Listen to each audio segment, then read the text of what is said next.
বেড়েছে, মাদ্রাসা বেড়েছে, জলসা বেড়েছে, ঈদগাহ বেড়েছে, খানকা বেড়েছে, হুজুর বেড়েছে, সব বেড়ে গেছে।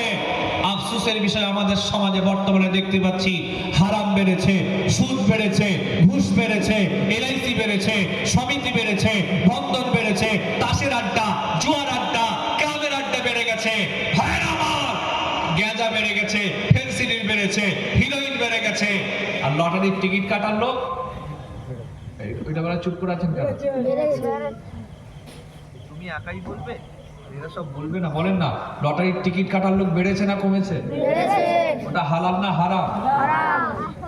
কিছু কিছু কিছু কম বক্তা বলছে বিসমিল্লাহ বলে মা বলছে যা হয় আবার যদি লেগে যা বিসমিল্লাহ বলে চালো না হসবিল্লাহ। আবার কেউ কেউ বলছে, কিছু কিছু বুড়ো বলছে মোড়ে তো যাবো, তার আগে একবার নসিবটা চেক করে দেখি কতটা কপালের তেজ আছে। নওয়াজুবিল্লাহ। আমি এই বছরে ঈদের আগে এক জায়গায় ওয়াজ করছিলাম, রোজার আগে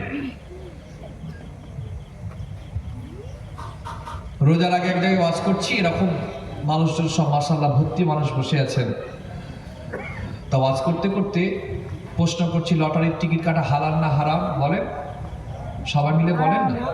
আমার যুবকগুলো তোমরা একটু জোরে বলো না, এদেরকে ব্যাটারি লো হয়ে গেল, জোরে বলো না, টিকিট কাটা হালাল না হারাম?